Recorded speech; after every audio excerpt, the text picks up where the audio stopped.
right, everyone. Welcome back to the show. Today, I am joined by Jacklyn Purvis, who is the co-founder of the Be, Do, Have movement, high-performance coaching company, helping people go from stuck to successful to build bigger lives and businesses through the Be, Do, Have method, serving hundreds of clients inside programs, membership with 7+ figures generated by clients. Jacklyn, we've had the Be, Do, Have method here on the show before, and I'm excited to have the co-owner here with me. So Jacklyn, thanks so much for coming on the show today.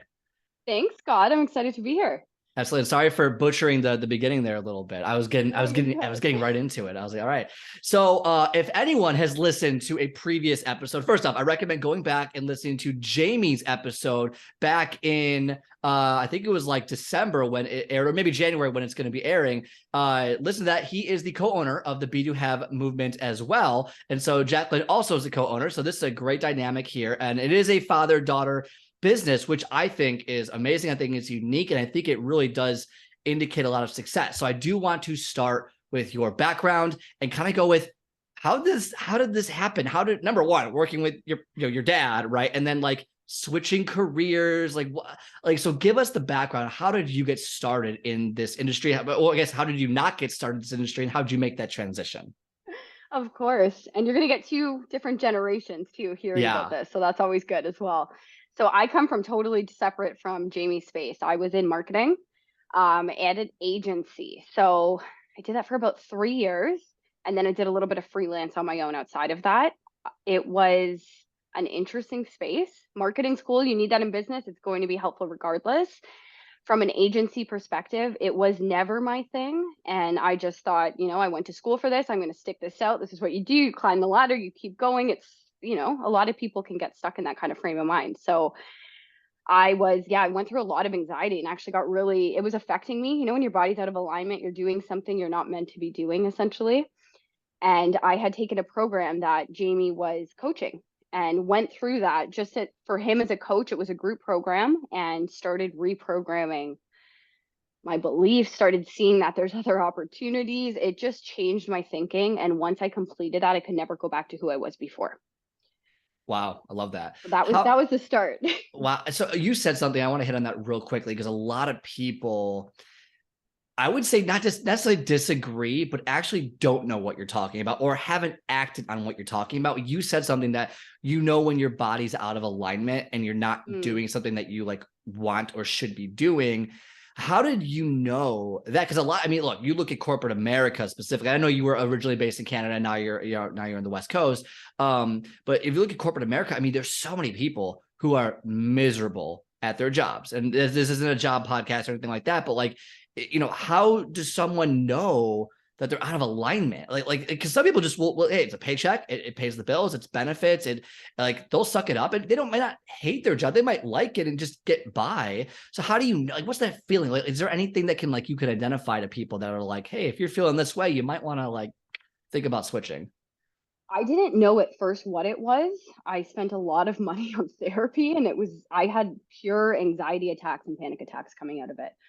So from not listening to my gut about the position, there was just gut feelings. I just knew it. I just knew it wasn't something in the long run that I enjoyed and that I connected to. And for me, that's a huge component to work. I love what I do now, and being able to do that and look back at where I was, I probably didn't like it a year in and just stuck it out. So it led to physical reactions in my body, panic attacks. I remember getting hives sitting in the office, wow. Hands shaking, not sleeping. It was just negative reactions. Would you say that if you feel some sort of way, you just there's something that's off in your, whether it's relationship, maybe it's staying in a bad relationship, whether it's your physical and trying to get in shape, whether it's your job, whatever, using the same principles. If you have that feeling, just that little, they might not get hives, they might not get what, the things that you might have.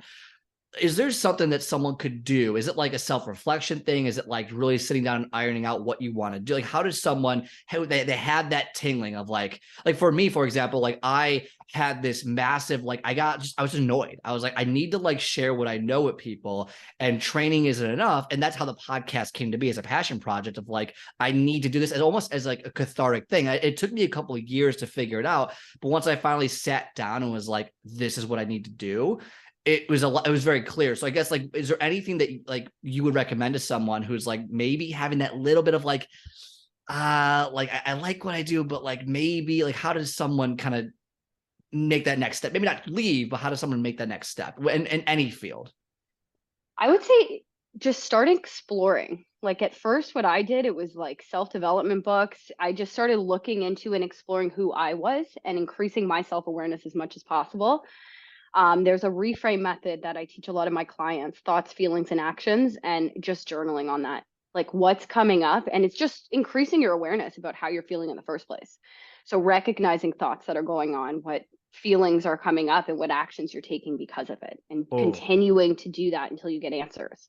I love that. That's great. I mean, love that method. All right. So you're in the career, right? You switch, your dad, bribes you to leave your blossoming career in marketing, in Canada, right? It was in Canada. Yes. Okay. Yes. And We're then, based there. so how did you two kind of like get it going? Like what, like first off, how did you come up with Be Do Have, which is actually very similar to like your method you just talked about. Yes. And then Yeah. I guess how does that get started? How do you guys work together? So we started, I had left the space I was in quite abruptly. I had gotten to a point where I was like, this is it, I can't do it. And immediately went into freelance marketing and helping small business owners. So I was actually able to replace the like what I was making from doing that. And that was a split decision. I would definitely recommend thinking through it a little further than I did at that point, but hey, it worked out. And during that time, I was also assisting Jamie with like marketing support, business building, assets, like behind the scenes stuff. I was just helping out. And I got to a point one day I was just reflecting on my own and realized like I love this. Like I love being able to share information that can help other people. Why can't I do this all the time? So I actually spoke to him about it and was like, hey, I want to take this bigger, and why not help as many people as possible? So that's how we got started with that. I love it. And so you guys do private coaching, group coaching, and anything along those lines. Yeah, so we both do private coaching. I specialize a little bit more on the life coaching side and Jamie on business. And then we Okay. have a membership and group coaching as well. Yeah. All right, awesome. So let's talk about mindset. Let's talk about the business. So Mm-hmm. you talk about how sometimes there's this inkling to like something's not right, and a lot of that goes back to your mindset of what is it that you want to do. And so how can your mindset basically, a lot of people don't see results, especially if whether it's business, life, whatever. Okay, we're using a general umbrella here in the terms. So your part's more life coaching. Life coaching is a lot of mindset related. How Mm-hmm. does mindset kind of like give you results? Because a lot of people think it's pretty much hooey. A lot of people think they hear mindset. First thing is, I don't need some guru up in the mountain somewhere to help me meditate or anything like that. Like that is not, like, my words don't matter, my thoughts don't matter. All that matters is hard work. How does mindset play, like what does it do to play a role in shaping someone's life? I would say also people aren't interested in it until you need it, Yeah. especially at the beginning, right? So until you're like, I worked with a client recently and they were saying like, I'm doing all the things you're supposed to be doing. I'm reading all these books, I'm watching all these podcasts, I'm doing this stuff, and I feel like shit still. So like, Oof. what is it? And that's a perfect example though of just I'm grinding, I'm listening, I'm doing, and I don't feel good. It's because we're not stepping into who we're being as a person. We're not stepping into Mm. what's our mindset in the situation. So you're not even probably going to work on it until you realize there's a problem in the first place. And then it's encompassing the mindset in addition to as well, like the habits and the actions you're taking to get that outcome that much faster. So it is that combination of both. However, I think we're very much taught just the doing piece, and then maybe the mindset comes after we're successful. But when you learn to combine both and really start with that identity piece and that mindset component, you're going to get anywhere you want that much faster while you're enjoying the process. And I love what you said there. I mean, basically enjoying the process, and maybe not necessarily enjoying the process, but at least understanding that the process is needed. because you might not like it, but it's understanding that's needed. What would you say, what's mindset in your mind? Like if you had to define what mindset is to someone that you're coaching, that you're talking to, what is mindset to you?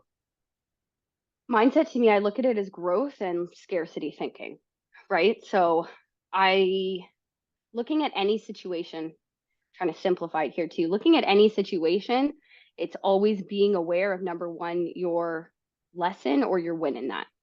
So how can you look at something based on how you can grow in the situation? Okay, I That like would that. be how I would simplify it. Is there, can you give us like a specific example of like a scarcity mindset versus this reminds me of Carol Dweck's book Mindset, where the growth versus like fixed mindset. But could you give us an example of a scarcity mindset where someone would see something negative and a growth mindset? I would say the economy right now, like look at what's going on around us, right? Like we're getting plummeted with negative information everywhere, whether you want to absorb that or not. So there's a lot of people that are just like, I'm cutting off everything. I'm not spending anymore. And they just want to think about it and talk about it and be in that negative space at all times. And there's a lot of people that are going to be successful coming out of this too. So how can you look at what opportunities are around you? How can you seek out the good in the situation and continue forward regardless of the outside space? I first off, I agree 100% with that. I think it's silver. You have to silver line things in life. I think you have to figure out what's the good, what's the bad. Like there's a lot of people right now who are being let go, so what do you tell someone who is in a recession that we are currently in, or depending on when this airs, what do you tell someone who got laid off, right? And they were 20 years at their business and things are not looking good. And that's actually, and they love to do what they did. Like, how do you tell someone to have a growth mindset? Like, how do they find the good in a negative situation? And by the way, there are way worse situations than that out there, but that's a pretty big one. So how does someone find like the growth in that? And it's not to say that everything is going to be good either, right? Like some of these are going to be major lessons. And maybe you did love what you do and now you can take advantage of it and run it from your own business standing versus working for someone else. So it's still not always sunshine and rainbows. There's some shitty things that are going to happen around us, but how do you keep going? And how do you get up that much faster? And it's really going to start to, simply speaking, by surrounding yourself with people that are going to encourage you when you need it to take that next step forward. I love it. And so with the be do have method, so obviously be do have, and so there's a very specific order to that. And I think the B is the mindset part. If I had to just kind of take a wild guess at that, because I have no idea. But can you go through why that is so important? Because I think most people have a mindset that is the opposite. It's either do, have, be. Which is if I do this thing, if I do X, I will have whatever. And once I have it, I can become that person I need to be, which I think that's how we are taught everywhere to do things. And in reality, the most successful people are the complete opposite. They actually start at the B and then it's be and then do, and then they can have what they want, but they have to become that person versus relying on getting something to then become someone. So I guess how important is that be? And what should people look for when they're trying to start something to get that first step in? We just did a workshop on this today too. So we're actually taught, like you said the first time, we're taught to set really smart goals, right? So it's really specific, it's measurable, it's realistic. And then, like you said, you're going to get a certain outcome and then you're going to become whatever it is you're looking to become. So whatever that outcome is for you, it's going to be individual to everyone. And the reality is, which we realize we're really trying to encourage with our clients too, it's starting with that being component. So it's who you're identifying with, what type of qualities you have as an individual, what type of skills you have, and encompassing that first, and then taking aligned action, then creating new habits from that perspective. So an example of this, just to break this down, is, you're a business owner. This was a big one for me stepping into this, especially coming out of working, in the corporate space for some time. When I first did it, and this happens to all of us, by the way, nothing's ever perfect. So when I first took this shift, I was okay, I need to do all these things. It needs to look like this. And then I'm going to start feeling like the business owner once I hit this milestone. That's a perfect example. Now, after a year or so in, though, I started realizing how that was affecting me and how I wasn't stepping into what I could be stepping into because I wasn't looking at myself as a business owner in the first place. So it's really just identifying with whatever that outcome is you're looking to achieve, starting with that and stepping into the skills that you have and the confidence in the first place. And I'm curious what your definition is of that too, because I know that's something that you align with as well. Yeah, I love the and we have a different take, and this is why I love this conversation so much about the be do have and get however you want to call it specifically, but because I have a different way I do it. I actually do think, and then there's no right, I don't think there's a right or wrong way. I think it's all about how you interpret what you do. So I love going through SMART goals because I love breaking down someone's decision and why they're going to do it. And that's how I use a SMART goal. I don't necessarily use it as like it is an action item, but I use that to help figure out who they have to become. And that's how they can figure out what they have to do. So I actually use the SMART goal as a tool, not just as the action item, but as a way to dissect how they can become the person they want to become, which tends to lead to actions, versus what you said was more of an introspective way of looking at it, which I love as well. I think both options are very valuable. And depending on the person, if someone isn't as necessarily as analytical as I am, potentially, like they might not like my method, they might love your method. And so it's one of those like, well, so I think there's a lot of things. So I would say my method's a little bit, whereas I love being very specific on the goal itself and the action items. I think you need, because a lot of people miss up what I come from I hate with a passion vision boards. Interesting. And here's why. Okay. I don't want to go too far on this, but not because of the vision board itself, but because of what the vision board does to people. People use it wrong because they put these magazine clippings, they draw things on this board, and it looks great. It sits on their wall. Yeah. And then they just expect to wake up, a genie grants their wish, and they're going to fall into this life. And they don't actually take the congruent action that they need to take.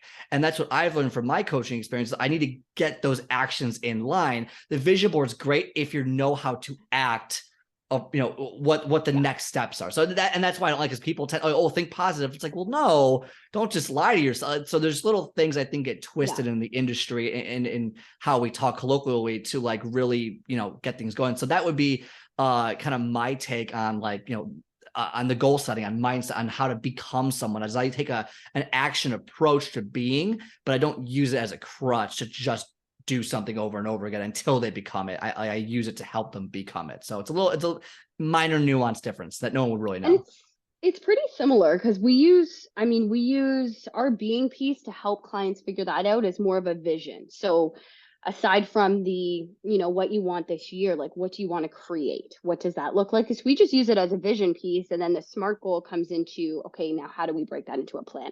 That's our second step. So it's very similar, 100%. And I also resonate with what you said though about the vision board, because I think we also use very just similar words with that. But if you're setting something and not taking aligned action, which is the doing piece, it's not going to happen. You need to have all three to get to whatever you're working towards. So it's definitely, you have to have both. And something that I've been playing with though on the vision board side of things is getting really specific. So instead of a huge board with like every positive thing you found to add, yes, which I've done too, by the way, it's just what's the specific thing that I want to create and what does that look like? And then taking aligned action to that though, because if not, like you said, it's just going to be like a pretty picture. Yeah, and again, and I love vision boards if they're done correctly. So it's just I just feel like that most people don't do them correct. So people out there, I'm not saying don't do it. I'm just saying do it right if you're going to do it. Don't expect things to just happen. You have to make them happen. I love that. So as a you said that Jamie was more of the business end of things. You were more of the life coach. So I guess there's personal trainers, there's wellness coaches, there's behavior change specialists, there's health coach, like there's life coaches. What is a life coach? Like, what is that exactly? It's just focusing on, aside from just career and finances, the areas of life that I would also assist with. It tends to be like career, self-development, relationships. Those tend to be what happens in your life. That's going to be where people want to work. Mind you, that can also touch on health, but I'm not at all, it might just be like creating healthy habits. I'm not at all coaching on like meal plans and fitness and whatnot. So it's really about getting clarity, because most people are just stuck and wanting to start. So it's getting clarity on what that looks like. And then how can you develop habits that are going to support the lifestyle that you're building for yourself? What would you say is the most common habit that you have people build? We know everyone's different. I get that. But like there's a lot of, standard habits that, like, for example, in fitness, like if someone, like there's certain exercises I will have almost everyone do because they're so good for you. When it comes to habits, it's very similar. Like drink 8 glasses of water a day, like little things like that. Yeah. Is there a habit that you're like, that's like kind of like your go-to in the toolbox if you see some of these red flags?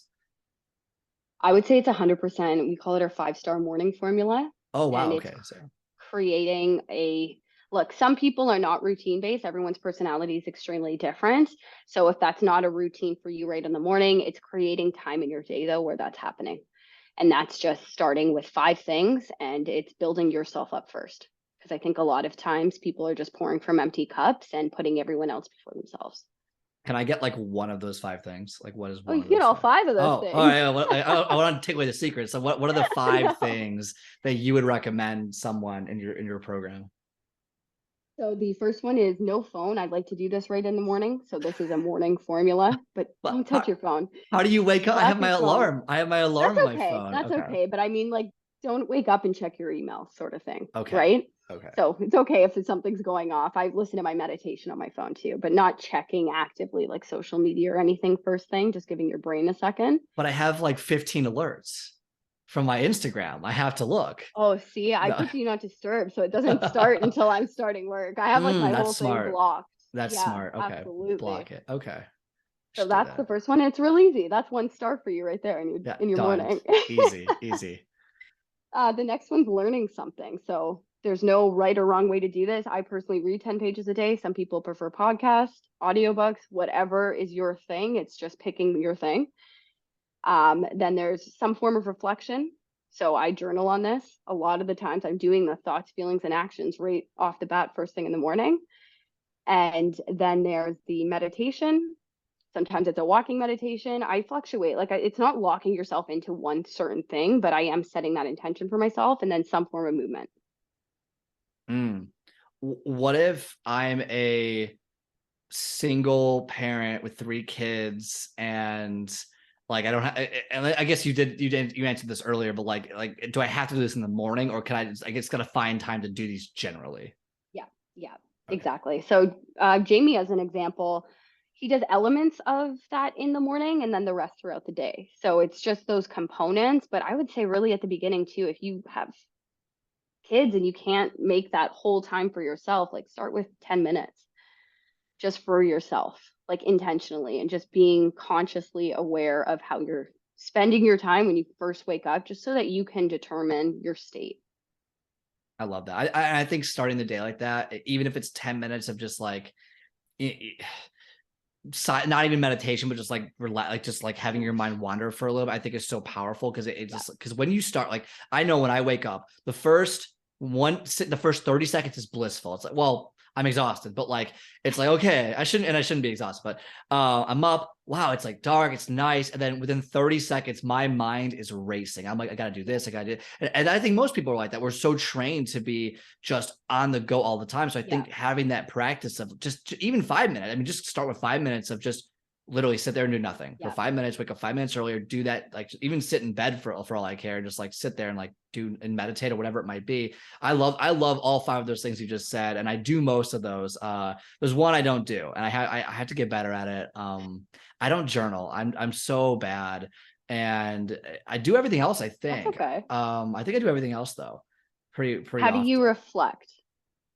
I do I try to do like a 10-minute reflection / meditation. So the first part of the meditation is like a 10-minute reflection, and then there's another 10 to 15 minutes of actual meditation. So I try to do it in like a 30 to 40 minute span every night or morning, depending on what my day looks like. And that's a good point because everyone, like, different things feel good for different people. So it's never one size fits all. That like bothers me a little bit in the industry when things are pushed like that. I think it's about everyone has a framework or a system and adapting that to what works for you. I love it. What would be some of the, and I know, well, I'll have you say it. What would be some of the habits that that you've seen most often that people need to get rid of in order to start seeing results in their specific goal? Are there any like general habits like you probably should stop doing this or at least lessen the load of this? Is there a category that we're working with? Oh man, I know. I think just any category, and you can give us a category if you think there's one specific. I just even it could be relationships, it could be life. I mean, we can parse it out, but I think I mean, that'd be tough. You're right. Every category would be really tough, but I mean, maybe just a career. Could we want to do career? Mm-hmm. And then maybe like some sort like you do with meditation, maybe something in the meditation end of it, like where it's like more spiritual or mental. I would say a big thing is to get rid of is the amount of time that we're online in a way. Now, that's going to be different if you're using this for, of course, for marketing or something to grow your business. But I think it's just taking over people's lives and it's creating this sense of comparison and a lot of wasted time and energy. And that's going to be the easiest thing when you're starting to consciously reduce that. You're just going to give yourself space to think, expand, grow a million other things. And that's going to be something across the board.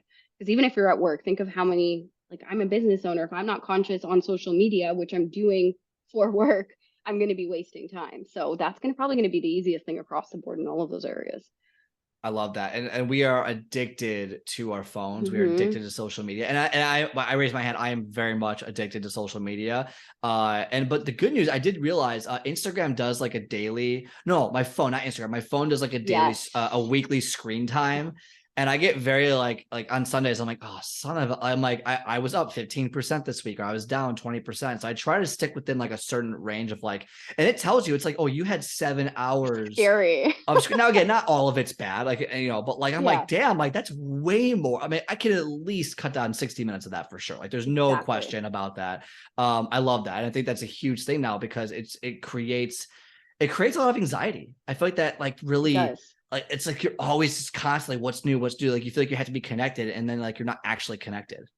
And there's no action with it. Like, of course, I'm not saying if you're like executing a campaign or something, but we get just stuck in a hole almost of comparison and just like down this rabbit hole, and we're not taking action physically at all because of it. So it's going to affect everybody if we're not aware of it. I love that. Um, what so you talked about your own journey when it came down to you had a panic attack, anxiety, you broke out, whatever it is, because you just you knew you weren't in the right mold. So how does mindset and going back to kind of that B category there Hmm. affect anxiety? How can you like, because so many people have anxiety now, especially with social media, how can we think our way out of anxiety? Because a lot of people will say you can't. The first thing we do in Western medicine is you go to the Yeah, doctor and you get what? Zoloft, you yeah. get, whatever the drug is nowadays, and they drug you up. And I feel like that's again, I'm no doctor. And obviously, if you have some sort of chemical thing going on, fair enough. And some people might say that, you can get through it with thinking alone. But for people who may not need anything, okay, I'm not, no recommendations here, of course. But like, what can we do from a mindset perspective to help against constant stress, constant anxiety? How do you use that and the habits you build to kind of get rid of that anxiety? The the biggest thing is, and this is going to be different for everyone because everyone experiences this extremely different. I don't think anxiety is ever one size fits all, but you almost want to stop thinking if it's bad. Like when I'm extremely anxious, and this still happens, by the way, I think that's what people mean when they talk about it is some people are just prone to be more anxious than other people, as an example, right? Yes, Yeah, same. me. Me. So I can get triggered by something that somebody that doesn't have anxiety probably wouldn't get triggered by. So the biggest thing I found that helps is getting myself out of that rabbit hole, because when I'm anxious, I am like spiraling down and overthinking and analyzing every single situation to a point that I'm not taking any action. So the fastest way out is doing something. That's moving your body, if that's changing your environment, getting out of the room that you're in physically, like up and out of it. Something like sticking your bowl in a face of water, you're wanting to shock your system right away. And then look at the habits that you have in your life. Like, look at what's supporting you. Question to ask yourself is like, when's the last time I consciously created a new habit that was beneficial in my life? And just start building. I mean, I don't mean a million things at once either. Like, just one thing that's for you consciously that's going to help you. that's a mindset practice in real life application. I mean, and that's powerful too, to really, and you hit on kind of that self-reflection part of it, which I think is super important, that most people don't really even ever consider. Like they're almost afraid to be alone with their own thoughts. And we see that on social media because we're so addicted. Well, I'm bored. I might as well go on social media. I might as well go check out this because I can't be alone for 2 seconds. And I mean, it really is crazy. So have you seen people, or I guess like, what if someone is overly anxious or is stressful and like, can you succeed with kind of that negative, not negative mindset, but like without kind of going through, like, have you seen people succeed and not necessarily become that person? And I have, like, for example, in like a weight loss position, like they haven't really become that skinny person, but they've lost the weight and they kept it off. And, maybe it's inherently, you could say they became that person because they did it, but like they never like, I guess the question is like, do you have to become this person? Because a lot of people think, well, I want to be a millionaire and I want to be a billionaire. I want to own all this, but it's like, it's so hard to like think to be that person. Because some people tell you, if you look on like the major, like a Bob Proctor, I'm not sure if you're familiar with him, and for people who don't know, he's like the grand poobah of all things personal development and mindset, who recently passed away like last year. And he basically said that like, just act as if you have money, just act. It's like, just almost, and he didn't say fake it till you make it, but basically fake it till you make it. So I guess, what are your thoughts on people who have struggled becoming someone? Because we know it's like, I can't tell myself I'm a millionaire every morning because I know it's a lie. So how do I get past that obstacle, which I think is like the number one obstacle, and at least in my field, that most people deal with? And that's a good question. I think health's the example you gave. So to start off, it's what Bob talks about is it's acting as if. So if you want to be a millionaire, that example, obviously you're not going to be dressing 100% in what that person would be wearing per se every single day, but it's going to affect things like how you're speaking to other people, like the attitude that you have in situations. Those are things that you can start encompassing right now. From a health perspective, that was a really good example too. What changed for me in that area of my life, in terms of that being philosophy, was when I first started, I was really in the doing with health. Like, okay, I got to do all these things. I got to do this, and it has to look like this. And then I'm going to be like super happy coming out of it. The biggest shift I got was when I changed that goal. Like, I still have some that what I'm working towards, what I want to be able to lift, what that looks like. But I changed it from like, I'm a healthy person. That's my being component right now. So in all areas of my life, all decisions I make, I am a healthy person.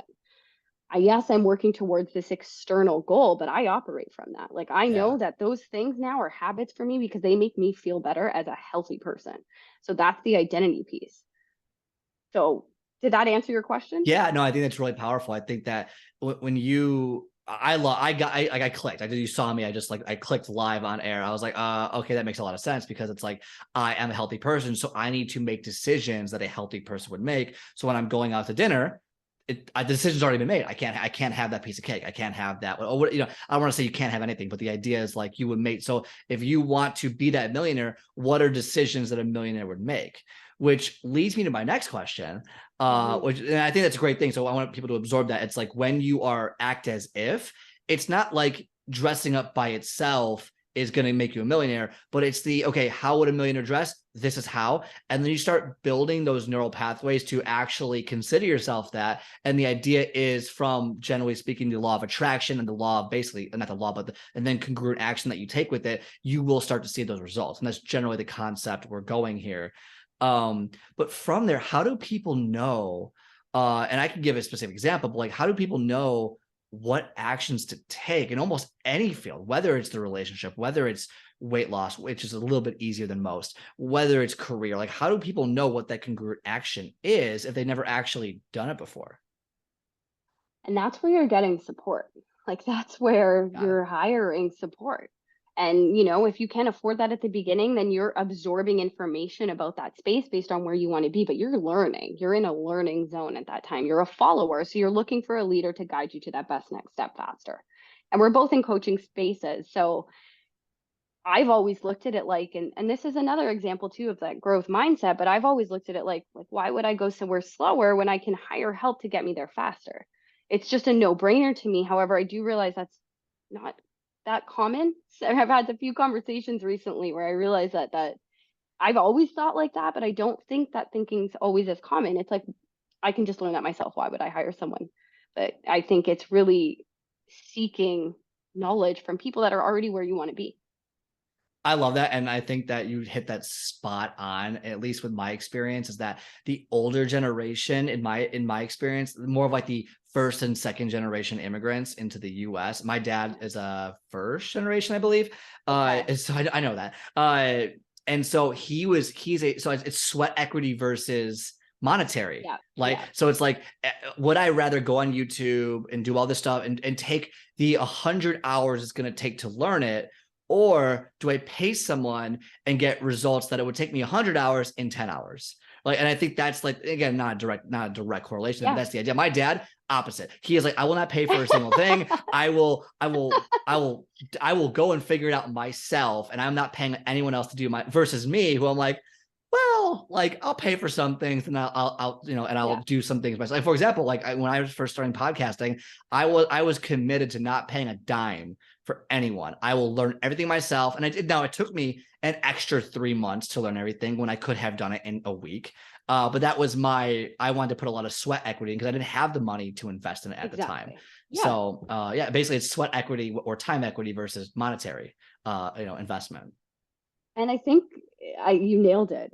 Age can be a factor. I think culturally that can be a factor too. So if it's something that you're interested in and you know you want it bad enough, it's also saving up for it. Like I've had some coaches where I knew I needed help in this area and I didn't hire it right away. I went into supporting that on my own and then saved in order to get that thing, like working up to getting help, basically, I because love it's that. out there. I love 100%. Anything you need. I mean, you just go Google and type anything you need. It's already out there. I gotta find a good Yeah. person. But what would you say is the most common obstacle that people have to overcome when you're coaching them? Is there any kind of normal thing that most people are like, yeah, like this is a common obstacle, like this is kind of the go-to thing I have to worry about? A lot of the times it's ourselves. We set goals we haven't done before and we get in our own way, like like really across the board. A lot of the times it's ourselves holding it back. Then we build up beliefs around this and reasons why we can't do something. And that's when having that outside support, having a sounding board, having someone to get through those blocks is going to help you get there faster. Because if not, you're working through that on your own. I'm going to press you on that. So I'm putting you on the spot. What can you give me a specific block, like someone like, what would they tell themselves? Because I think most of us aren't telling ourselves that like, oh, I'm really shitty, I can't do X, Y, Z. I think it usually comes in like some sort of rationalization. So like, maybe what are some of those rationalizations and kind of what are those blocks that you see most often? I'll use myself as an example. When I first got into this space, I would set a business goal for myself and immediately know, like I would feel in my body. You're supposed to feel this, by the way. You're supposed to feel nervous and uncomfortable when you're setting a big goal for yourself. So you know you're pushing yourself. But I would immediately know in my head, I would have a thought come in and be like, this is not possible for me. And I would start almost taking limiting actions. Like I would avoid a certain meeting. I would not speak up when I knew I should be. So I was almost starting to create a friction in my body just from not stepping into who I wanted to be to get that thing. So basically self-sabotage. Yeah. But you didn't, And but we like, all do it. you didn't even know you were self-sabotaging because it's No. like missing a meeting. It's just like, you're just missing a meeting. But Like, when you have support, when you're paying for someone to coach you through something, they get to call you out on that right away, right? So they get to say, okay, you're doing this, but you want this. So how do we work through this block? But if you're doing that on your own, it's hard to miss. I love that. Just a handful more questions. This one, I don't have a good segue for this one, but basically, for the Be Do Have method, how do you reframe confidence and build those habits using that method? I know we've talked a little bit about it, but I want to talk about confidence specifically because I think that a lot of people lack either the confidence in themselves to do something or the confidence well, because confidence in yourself would kind of cover the whole spectrum there.